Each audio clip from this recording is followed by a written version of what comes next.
Assalamualaikum, nama saya Nur Hafizah binti Muhammad Yusof, nombor matrik 291818. Saya akan membentangkan assignment dasar awal bertajuk Perkembangan Sistem Parlimen di Malaysia. Parlimen berasal daripada bahasa Perancis yang membawa maksud bercakap. Parlimen ialah sekumpulan wakil rakyat yang mempunyai kuasa untuk membuat undang-undang.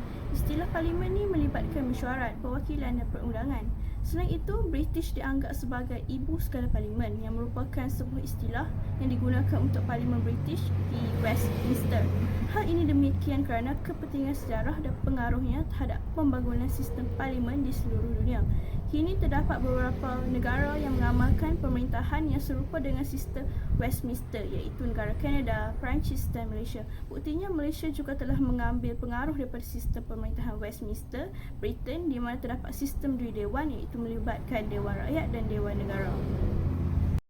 Bagi konsep sistem parlimen di Malaysia, sistem pemerintahan yang terdapat di Malaysia menekankan kepada sistem demokrasi berparlimen dan sistem raja berperlembagaan sebagai aspek utama. Tambahan pula, Presiden Amerika Syarikat ke-16 iaitu Abraham Lincoln pernah berkata bahawa demokrasi is the government of the people, by the people, for the people. Yang bermaksud demokrasi ialah sebuah kerajaan oleh rakyat untuk rakyat dan kepada rakyat. Abraham Lincoln ingin menyampaikan konsep asas demokrasi yang menekankan idea bahawa kerajaan seharusnya berasaskan kehendak dan kepentingan rakyat.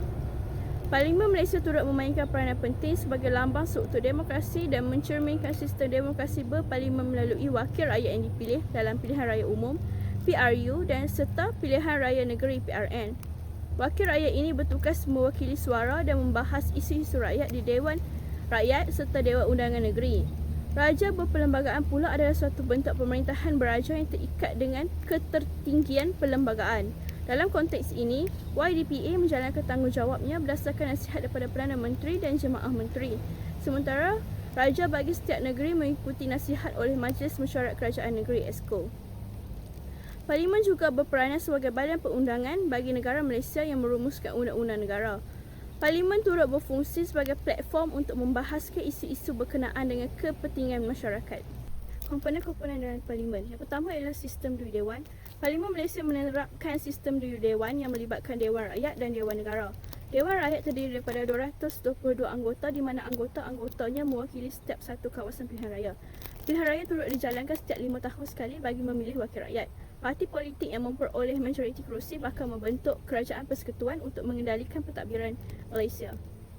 Dewan Negara pula ahlinya terdiri daripada 70 individu yang dibahagikan kepada dua kategori. Pertama, 26 orang terpilih daripada Dewan Undangan Negeri untuk mewakili 13 buah negeri dengan setiap negeri diwakili oleh 2 orang. Kedua, 44 individu yang dilantik oleh YDPA atas nasihat daripada Perdana Menteri. Keahlian ini juga termasuk 2 perwakilan dari wilayah Persekutuan Kuala Lumpur serta seorang perwakilan dari wilayah Persekutuan Labuan dan Putrajaya. Komponen yang kedua ialah kedudukan yang di-Pertuan Agong. Parlimen mengiktiraf Seri Paduka Baginda yang di-Pertuan Agong sebagai Ketua Negara. Perkara 55 Perlembagaan Persekutuan menjelaskan bahawa Baginda diberi kuasa yang melibatkan pengumuman persidangan Parlimen. Baginda turut memegang kuasa yang mutlak dalam menghentikan atau membubarkan Parlimen. YDPA juga mempunyai kuasa dalam menetapkan persidangan Parlimen dalam tempoh 6 bulan antara persidangan sebelumnya dalam penggal terakhir dan tarikh mesyuarat pertama dalam persidangan penggal seterusnya. Peranan Parlimen Malaysia yang pertama ialah menggubal undang-undang. Pihak kerajaan boleh mengemukakan suatu rang undang-undang RUU di Dewan Rakyat melalui Wakil Menteri untuk dibincangkan oleh wakil-wakil rakyat di Parlimen. Ahli-ahli Parlimen yang bukan anggota Kabinet juga berpeluang mengemukakan RUU persendirian untuk perbincangan di Dewan Rakyat. RUU ini akan diperkenalkan untuk bacaan pertama di mana pada peringkat ini hanya tajuk panjang usul akan diumumkan tanpa perincian yang terperinci. Pada bacaan kedua, ahli-ahli Parlimen akan membincangkan prinsip-prinsip am RUU dan satu sesi undian akan dijalankan sama ada melalui undi suara atau belah bahagi. RUU pula akan dibaca kali ketiga dan sekiranya diluluskan oleh Dewan Rakyat, ia akan mengikuti proses yang serupa di Dewan Negara. Setelah mendapat kelulusan dari Dewan Negara, RUU akan dipersembah kepada YDPA bagi mendapatkan perkenan baginda sebelum diwartakan sebagai sebuah akta. Peranan Parlimen yang kedua ialah membuat pindaan undang-undang persekutuan.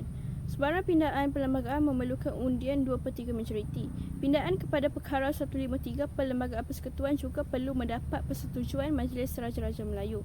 Sementara pindaan yang melibatkan hak istimewa negeri Sabah serta Sarawak perlu memperoleh persetujuan yang di-Pertuan Negeri masing-masing. Selain itu, terdapat satu contoh pindaan perlembagaan yang melibatkan imuniti dan kekebalan Raja-Raja Melayu yang telah dipindah pada tahun 1993.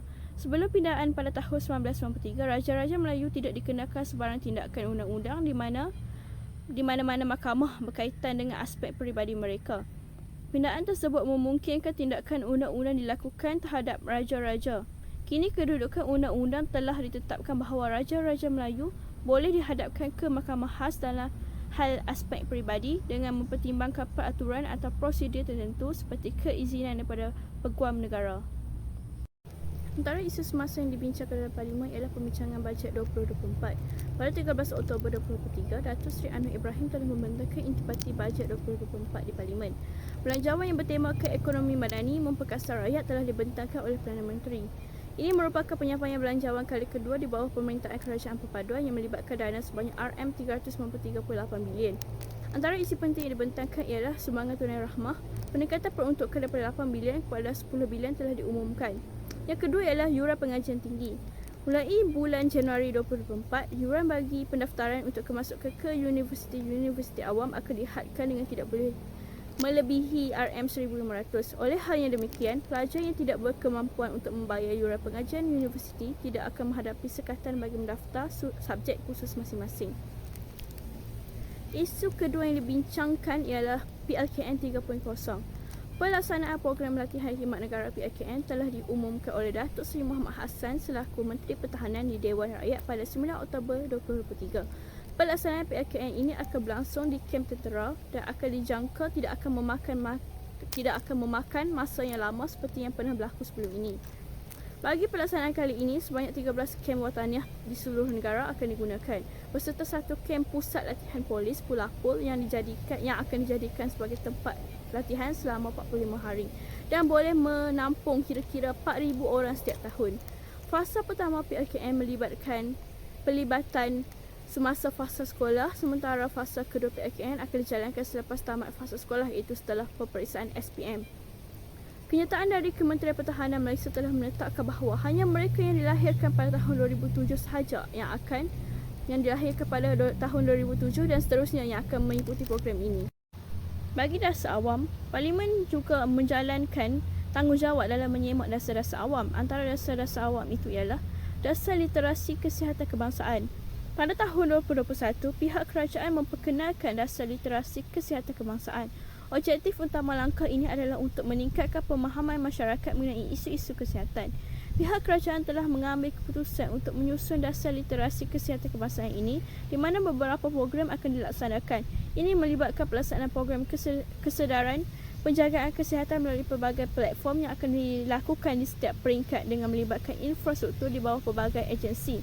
Sebagai contoh, akses terhadap maklumat kesihatan, pemahaman mengenai kepentingan penjagaan kesihatan dan pelaksanaan saringan kesihatan secara percuma melalui program skim PKB 40 akan diberikan kepada keluarga Malaysia dalam kalangan B40. Bagi dasar pendidikan negara, melalui perjalanan pembentukan negara bangsa, dasar pendidikan negara mengalami perkembangan dengan mengutamakan prinsip perpaduan. Langkah awalnya adalah dengan pembentukan Kabinet Persekutuan Tanah Melayu dan penggubalan dasar-dasar pendidikan pasca Pilihan Raya 1995. Sejarah digunakan sebagai rujukan utama dalam memberikan inspirasi untuk membentuk identiti serta meningkatkan kesetiaan generasi muda terhadap negara. Dasar Pendidikan Kebangsaan 1961 dan Laporan Rahman Talib menumpukan kepada perpaduan melalui sistem persekolahan seragam dan penggunaan bahasa kebangsaan. Transformasi melalui kurikulum baru sekolah rendah KBSR dan kurikulum bersekepadu sekolah menengah KBSM pada 1980-an menitik beratkan kepentingan perpaduan serta aspek kurikulum. Bagi menghadapi cabaran perpaduan, kerajaan meluluskan Akta Pendidikan 1995 yang menggabungkan elemen globalisasi, wawasan 2020 dan semangat nasionalisme.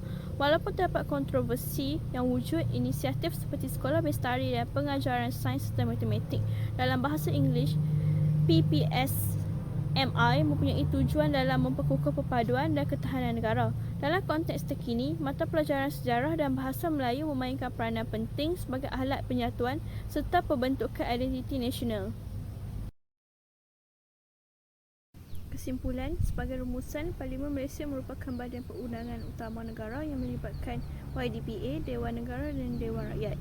Tugas utama Parlimen termasuklah pengubalan undang-undang dan memeriksa dasar-dasar kerajaan. YDPA turut memainkan peranan untuk memanggil dan membubarkan Parlimen. Oleh itu, pemerintahan negara menjadi lebih rancak dan stabil. Terdapat langkah-langkah yang dapat dititik beratkan dalam proses penambahbaikan sistem Parlimen di Malaysia.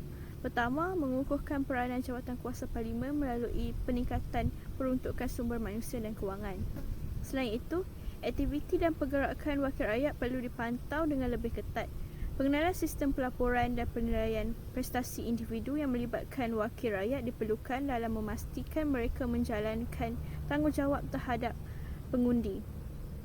Akhir sekali, keutamaan harus diberikan kepada pelaksanaan program pendidikan politik yang melibatkan pengetahuan berkaitan dengan struktur pentadbiran negara. Ini penting untuk meningkatkan kesedaran rakyat mengenai proses demokrasi dan hak-hak mereka. Sekian, terima kasih.